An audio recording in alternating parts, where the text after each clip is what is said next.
묘에 소금 테러했던 이유, 저희가 지난주에 이 내용을 다뤘었어요. 묘에 이 소금이 굉장히 많이 뿌려져 있어서 황당했던 그 사건이었거든요. 이담 아나운서, 드디어 범인들이 잡혔나요? 네, 맞습니다. 최근에요. 충북 옥천의 한 야산에 있는 묘소 11개에 굵은 소금이 뿌려져 있었습니다. 네. 게다가 그 묘소의 후손의 이야기에 따르면 머리가 안치된 쪽에 또 유독 많이 뿌려놨다는 네. 거예요. 그래서 굉장히 소름이 돋았다라고 하는데요. 많은 분들이 대체 왜 여기다 소금을 뿌렸는가 궁금해하셨는데요. 경찰이 사건 당일에 인근 CCTV를 통해서 확인한 결과 이 묘지와 상관없는 인물 2명이 렌터카에 소금 포대를 싣고 왔던 걸 확인했습니다. 네. 그리고 이걸 추적에 나섰는데요. 용의자들이 붙잡혔습니다.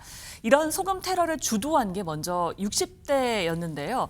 한 이 60대는 경찰에 굉장히 황당한 고백을 했습니다. 그러니까 왜 대체 저런 굵은 소금을 뿌렸느냐 했더니 꿈에 나타난 조상이 묘에 소금을 뿌리면 해원이 된다고 해서 그랬다라는 겁니다. 자신의 조상의 한을 풀어주기 위해서 저기에 소금을 뿌렸다는 겁니다. 아니, 자신의 조상의 한을 풀어주려면 본인 조상 묘에 소금을 뿌리면 되는데 왜 남의 묘에 가서 저렇게 한 건지 박성배 변호사님 이해가 되지가 않는데요. 이 경찰 조사에서 60대의 진술을 들어보면 이 조상이 나온 꿈에서 깨고 났더니 제 눈에만 보이는 새가 길을 인도했다고 합니다. 새가요? 새가 길을 인도했다고 하고 그래서 대전의 집에서 출발해서 새를 따라가다 보니까 옥천의 야산까지 오게 됐다는데 즉 자신이 알고 있는 조상의 묘지를 찾아간 게 아니라 그저 새를 따라갔다는 취지의 진술입니다. 이어지는 진술은 더욱 황당한데 그 새가 앉은 곳 주변이 조상의 묘일 것이라고 생각해 한을 풀어주기 위한 차원에서 소금을 뿌렸다고 진술했습니다.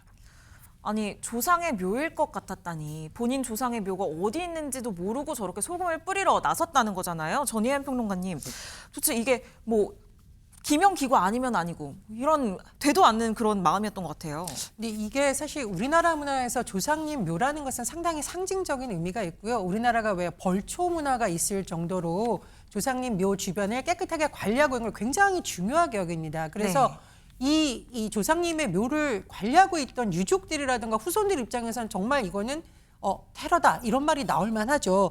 이 60대 남성이 얼마나 황당한 지금 이유로 되고 있냐면요. 꿈을 핑계로 댔었잖아요. 그런데 경찰에서 설명을 해줬다고 합니다.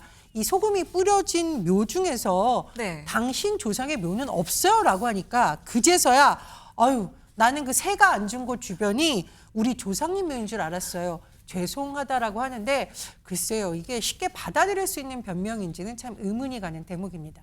아니, 그런데 지금 붙잡힌 게 2명이라고 했잖아요. 그럼 한 명이 저렇게 얼토당토하는 얘기를 하면 옆에 있는 한 명이 말릴 법도 한 것 같은데 박주희 변호사님, 다른 한 명은 말리지도 않은 건가요? 네, 같이 붙잡힌 또 다른 한 명도 60대였는데요. 네. 이 60대는 범행을 주도했던 60대와 함께 그 전생을 공부하는 제자였던 것으로 알려져 있습니다. 그래서 이 제자란 인물은 대전에서 이 60대와 함께 출발해서 새가 간다고 하는 이 방향대로 운전을 해주면서 오히려 이 범행을 도왔던 것으로 알려졌는데요. 결국 이들은 재물 손괴 혐의로 지금 불구속 입건이 되었고요. 경찰은 곧 이들에 대해서 불구속 송치할 방침이라고 전했습니다. 결국 저 행동으로 이제 경찰에까지 넘겨지게 된 건데 진짜 조상님을 위하는 게 뭔지 다시 한번 생각을 해보시는 게 좋겠습니다.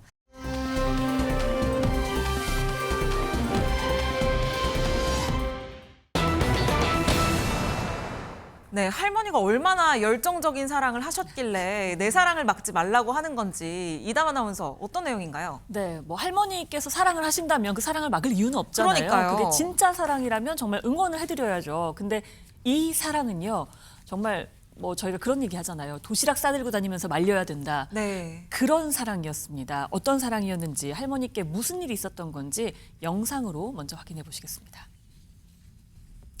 네, 은행을 찾은 한 할머니입니다. 주변을 살피던 할머니께서 이내 창구로 다가가서 이제 돈을 좀 송금해달라고 요청을 하세요. 사용처를 묻는 직원에게 할머니는 자신의 휴대전화를 건네는데요. 휴대전화를 확인한 직원이 표정이 굳더니 곧바로 경찰에 신고를 했다고 합니다. 하재근 평론가님, 이 사랑에 빠진 할머니가 돈을 송금한다. 왠지 불길한 느낌이 들어요. 네, 그렇습니다. 그 은행 직원한테 이 70대 여성이 네. 자신과 그 누군가가 나눈 문자 메시지 내역을 보여준 거예요. 네. 그 문자 메시지를 보고 은행 직원이 깜짝 놀랐는데 거기 보니까 어떤 사람이 지금 500만 원 보내줄 수 있어요? 라고 이제 얘기를 한 겁니다. 500만 원이나요? 70대 여성이 월요일 오후에 될 것 같아요. 그랬는데 그 상대방이 알았어. 이건 비밀로 해줘. 다른 누구에게도 말하지 마. 그래야 네 금을 훔쳐가지 않을 거야. 라고 이야기합니다. 그러니까 70대 여성이 알겠습니다. 사랑해요. 이렇게 답을 했습니다. 아니 전혜연 평론가님, 저 문자 메시지를 보고 실제로 저 사람이 자기를 사랑한다고 믿어서 돈까지 보내려고 했다라는 게 믿기지가 않아요. 할머니 입장에서는 그렇게 받아들일 수가 있었을 텐데 은행 직원 입장에서 보니까 너무 수상한 점이 많아 보입니다. 네. 은행 직원이 확인해서 경찰에 전화를 했고 경찰도 확인해 보니 그 내용이 더 수상하다라는 겁니다. 문자 내용을 좀 짚어보면 이 가해자가 뭐라고 하느냐, 사진을 보여줘요. 금괴. 아주 네. 금괴가 저렇게 많은 사진을 보여주면서 이 금괴가 원래 50억 원 가치다. 근데 판매자가 호주에서 가져온 거라서 아주 싸게 팔고 싶어 하는데 호주는 금값이 아주 싸요라고 하면서 뭐라고 하느냐, 저와 함께 투자해서 50억 원을 벌어보실 생각이 있는지 궁금합니다. 자, 마지막에 한마디 더 넣습니다. 내 사랑을 이해하시나요? 그러면서 이 할머니가 그럼 내일 결제해 드릴 테니까 통장 번호를 알려달라고 하니까 기다렸다는 듯이 지금 제 변호사 계좌번호를 보내드리겠습니다. 잠시만 기다려주세요라고 하면서 이 가해자가 어느 은행하고 계좌 번호까지 보낸 내역이 확인이 된 겁니다. 아니 50억 투자하는 거랑 그리고 사랑하는 거랑 도대체 무슨 상관이에요? 저 굉장히 수상해 보이는데요. 빨리 조치를 취해야 할 것 같습니다. 박성배 그런데 변호사님. 문제는 할머니를 설득하는 일 자체가 쉽지 않았습니다. 알고 네. 보니 이 할머니에게는 지적 장애가 있었고 아. 이로 인해 상황을 제대로 인지하지 못한 채 경찰의 개입을 완강하게 거부했습니다. 심지어 정기예금을 찾아서 생활비로 쓰려 했다면서 거짓말까지 했다고 하는데 모든 보이스피싱 피해자들 현장에서 설득하는 일 어렵습니다. 그런데 로맨스 스캠 피해자들은 설득하기가 더 어렵습니다. 나의 사랑을 부인하기가 쉽지 않기 때문이죠. 그렇죠. 그런데다 피해자에게 지적 장애까지 있다고 하니까 설득하기가 더더욱 어려웠을 것입니다. 그래도 박주희 변호사님, 저 상황에서 할머니를 설득하지 않으면 안 되잖아요. 네, 맞습니다. 자칫하면 이제 송금으로 이어질 수 있는 상황에서 경찰이 포기할 수는 없겠죠. 그래서 경찰은 포기하지 않고 30분 넘게 이 할머니를 설득을 했습니다. 그래서 결국 1,000만 원을 송금하겠다라는 할머니의 의도를 꺾는데요. 이후에 또 추가 피해가 있을 수가 있기 때문에 이 경찰은 할머니의 가족에게 연락을 해서 가족에게 안전하게 인계를 했습니다. 네, 이 할머니의 사기 피해를 막을 수 있었던 것, 은행 직원의 세심한 대응, 그리고 이 경찰의 끈질긴 설득 덕분이었는데요. 당시 상황 이야기로 들어보시죠. 평소에 보이스피싱 관련 교육을 받았던 내용과 같아서 로맨스 스캔이라는 걸 알게 되었습니다. 그 사기 수법임을 설명하면서 지속적으로 설득한 끝에 손에 처단할 수 있었고 보호자에게 안전하게 인계할 수 있었습니다. 경찰은 어떤 신고도 가볍게 여기지 않으니 유관기관과 은행 직원, 시민 여러분들의 적극적인 신고를 당부드립니다. 네, 이 방송 보시는 분들도요. 혹시나 이 모르는 사람이 접근을 해와서 사랑을 말하면서 이 투자를 하라, 돈을 보내라 이런다면 이건 사랑이 아니라 사기라는 점 반드시 명심하시기를 바랍니다.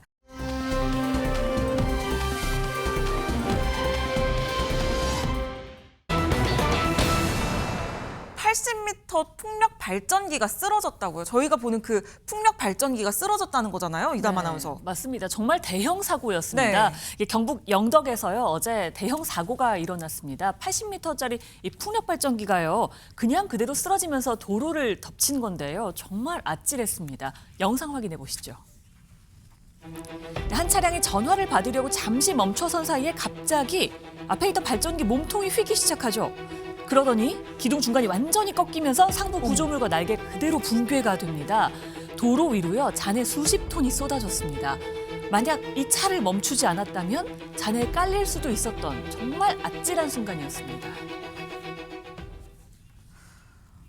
전혜연 평론가님, 지금 피해가 굉장히 커 보이는 상황인데요.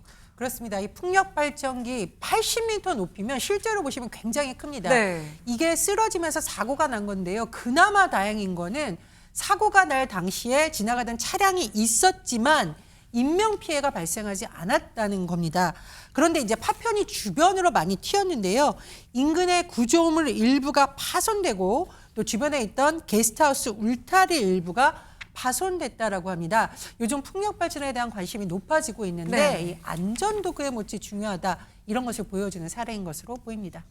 하재근 평론가님, 다행히 이 인명피해가 없다고는 하지만 어떻게 저런 사고가 일어날 수 있었는지 그게 정말 이해되지 않는데요. 예, 매우 위험한 순간이었는데 사고가 난 곳이 2005년에 조성된 경북 영덕의 풍력 발전 단지입니다. 네. 그러니까 여기가 이제 2005년부터 운전을 시작했는데 그 설계 수명인 20년을 넘은 상태인 겁니다. 수명이 있군요. 그렇습니다. 수명을 넘긴 상태인데 그렇다 보니까 영덕군은 노후된 발전기가 강풍에 파손된 것으로 추정하고 있습니다. 날개가 먼저 찢어지면서 본체 상부를 타격했고 그 충격으로 타워가 꺾였을 것으로 지금 그 가능성을 추측하고 있습니다.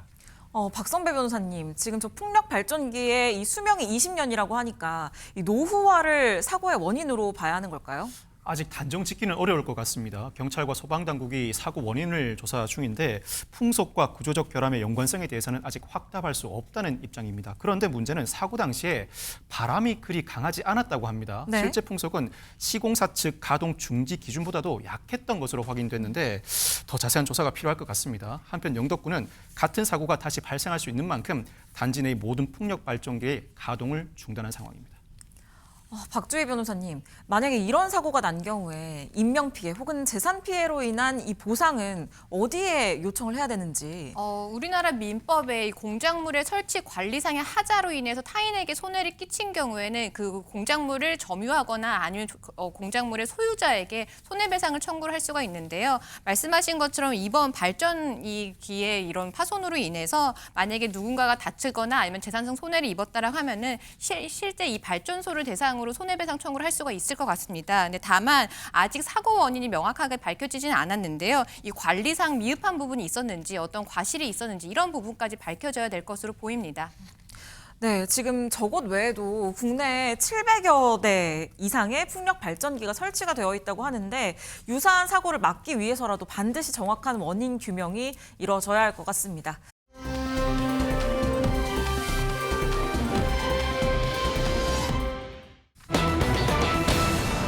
남편 옥바라지 끝낸 성유리. 이담 아나운서, 이 성유리 씨 얘기가 나왔는데 남편 옥바라지를 끝냈다고요? 네, 일단 성유리 씨는 이제 원조 요정이라고 불렸잖아요. 네. 핑클 출신 배우 성유리 씨 이야기인데요. 그동안 좀 한동안 활동을 못하던 때가 있었습니다. 이른바 남편 리스크라고도 불렸어요. 이 성유리 씨의 남편이요, 프로골퍼 출신의 안성현 씨인데요. 안성현 씨를 둘러싼 의혹과 논란이 굉장히 컸습니다. 2021년에 이 남편인 안성현 씨가 재판에 넘겨졌는데요. 혐의가 이렇습니다. 암호화폐를 가상자산 거래소에 상장해주겠다면서 수십억 대의 불법 수수료를 챙긴 혐의였던 겁니다. 네. 그런데 이게요, 2024년에 1심에서 징역 4년 6개월을 선고받았고요. 법정 구속이 됐었습니다. 네. 그리고는 항소심 재판 중에 보석으로 석방이 돼서 불구속 상태로 재판에 임해왔는데 당시에 성유리 씨가 2024년에요.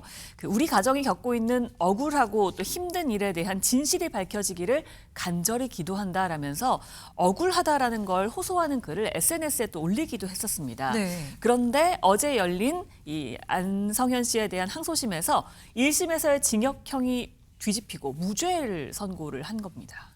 아니 1심에서는 징역형이 심지어 무려 4년 6개월이 선고가 됐는데 이게 2심에서는 무죄로 완전히 뒤바뀌었거든요. 박성배 변호사님, 이게 어떻게 가능한가요? 이 항소심은 검찰 측 증인들의 진술 신빙성이 떨어진다고 봤습니다. 이 사건의 핵심 인물 진술이 일관되지 않고 수시로 번복돼 신뢰하기 어렵다고 판단한 것인데 특히 안성현 씨를 두고 돈을 함께 챙긴 공범이 아니라 단순히 청탁 내용을 전달한 메신저에 불과하다고 봤습니다. 결국 검찰의 주장보다 안성현 씨의 주장이 더 설득력이 있다고 판단한 것입니다. 전예현 평론가님, 처음에 1심이 나왔을 때는 좀 억울하다 이런 입장을 냈어요. 성유리 씨, 혹시 이 2심 무죄에 대해서도 입장을 낸 게 있을까요?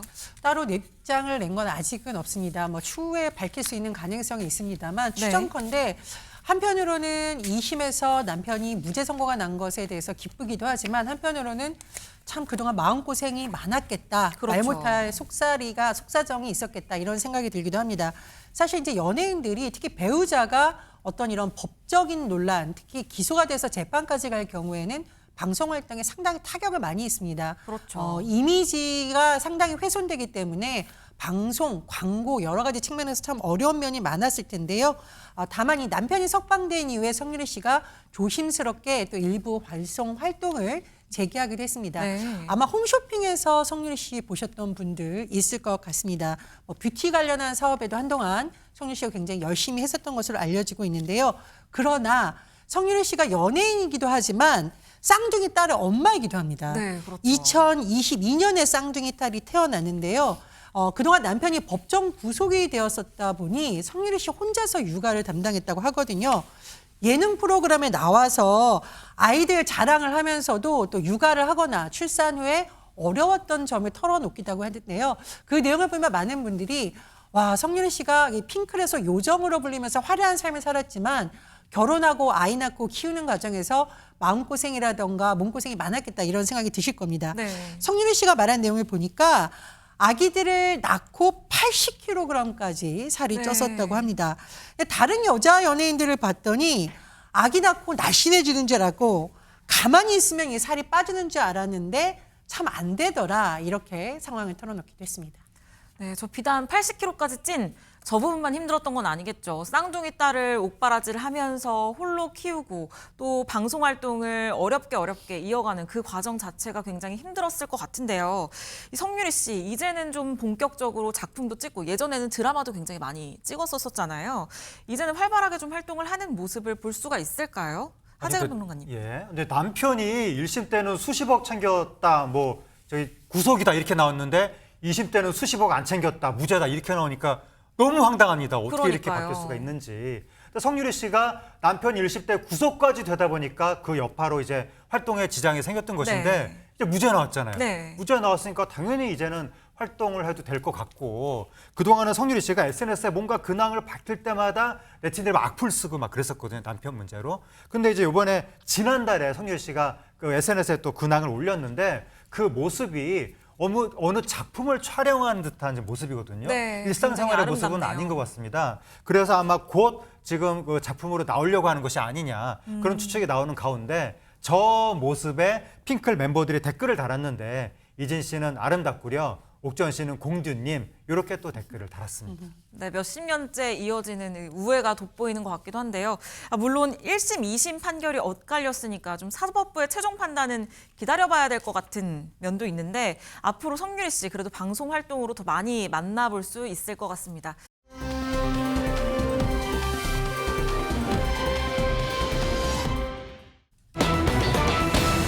네, 이부진 아들이 밝힌 서울대 합격 비결. 이부진 사장 아들이 서울대 합격한 건 굉장히 보도가 많이 나왔었어요. 그런데 합격 비결을 밝혔다고요? 박주희 변호사님. 네, 이부진 호텔신라 사장의 장남인 임모군이죠. 그런데 대학도 입학하기 전에 굉장히 바쁘게 활동을 하는 것 네. 같습니다. 얼마 전에는 이제 워싱턴의 이건희 컬렉션 갈라쇼에 참석을 했는데 어제는요, 대치동에 있는 한 입시학원에서 강연을 진행을 했습니다. 예비 고1 내신 설명회에서 연사로 참여를 해서 본인의 공부 방법을 후배들을 위해서 이제 설명을 한 건데요. 네. 이 임군은요, 어떻게 하면 내신 관리를 잘하는지, 수능 공부와 어떻게 하면 병행을 할 수가 있는지, 그리고 과목별 어떻게 공부를 하면 잘 되는지 이런 부분을 세세하게 풀었다고 합니다. 네, 그동안에도 공부 잘한다는 얘기는 뭐 보도를 통해서 너무 많이 나왔었잖아요. 저도 아들을 키우는 입장에서 어떻게 하면 저렇게 훌륭하게 또 성실하게 키울 수 있을까 좀 궁금하기도 한데요. 박성배 변호사님. 임군이 이날 설명회를 위해서 자신이 직접 풀었던 문제를 덧붙인 강연 자료를 준비했습니다. 네. 이 자료의 제목은 후회 없는 학교 생활이었고 순서는 수시와 정시를 모두 만든 고등학교 3년 생활, 내신과 수능을 위한 팁, 후배들에게 드리는 말로 진행됐습니다. 임군은 중고교 시절 내내 문과 전교 최상위권을 유지했다고 하고 특히 수학 성적이 뛰어났다고 하는데 수학 공부 비법에 대해서 사고력을 요구하는 문제를 대비하되 많은 문제를 풀라고 조언했습니다. 내신 시험마다 대략 2,000문제씩 푼 연습량이 수학적 체력을 향상시켰다고도 회고했습니다. 또 국어 성적을 올리기 위해서는 오답 노트를 일기처럼 작성할 것을 추천했습니다. 직접 본인이 풀었던 문제까지 가지고 와서 강연 자료를 준비를 했다고 하니까 정말 이 날에 이 학생들에게 얘기를 해주기 위해서 진심을 다했다 이런 생각이 들기도 해요. 이담 아나운서, 이 외에도 혹시 인상 깊은 장면이나 말들이 있었을까요? 네, 지금까지 들은 얘기만 해도 참 대단하다는 생각이 들긴 하거든요. 내신 시험 때마다 대략 2,000문제씩 풀었다니까 이게 네. 정말 끈기가 대단한 거라는 그러니까요. 생각이 들었습니다. 그런데요, 굉장히 많은 분들이, 많은 학부모들이 그 이부진 사장을 국내파 엄마라고 부른다고 해요. 네. 보통 이제 재벌가에서는 자녀들을 보통 유학을 많이 보내잖아요. 그렇죠. 그런데 임구는 초등학교, 중학교, 고등학교 모두 한국에서 나왔다고 합니다. 네. 그래서 이부진 사장을 이제 다른 학부모들이 국내파 엄마라고도 부른다고 하는데요. 그랬기 때문에 국내에서, 한국에서 공부를 어떻게 했는지 더 궁금해했다고 합니다. 그런데 이런 팁들 말고도요, 굉장히 눈에 띄는 조언을 하나 해줬다고 해요. 눈에 띄는 조언이요? 네, 후배들에게 해준 조언인데요. 내용이 어땠냐면요. 3년 동안 스마트폰, 게임과의 완전한 단절을 적극 추천한다. 엄청난 자제력이네요. 저거는 저희가 이렇게 말로만 들어도 힘들 것 같은데 네. 3년 동안 어떻게 스마트폰을 끊을 수가 있죠? 저게 가능한 건가 싶긴 합니다. 근데 이게 임군 얘기로는 처음엔 힘들지만 모든 시험을 마친 날 3년 만에 맛보는 즐거움도 꽤 괜찮았다라고 굉장히 어른 같죠? 네. 이제 20살이 될 텐데 이렇게 얘기를 한다는 게 참 대단하다는 생각이 들었습니다. 자기 절제가 필요하다라는 조언을 해줬고요. 정말 절제가 중요하다라고 강조를 했다고 합니다. 저도 저 얘기를 들으니까 좀 저 스스로를 반성하게 되는 것 같기도 한데요. 전예현 평론가님, 그런데 좀 재밌는 건 어쨌든 삼성가 하면 스마트폰 제조로 정말 유명하잖아요. 그런데 스마트폰을 3년 동안 뚝 끊어라 이렇게 얘기를 했다고 하니까 이런 부분이 좀 아이러니하게 느껴지기도 하고요.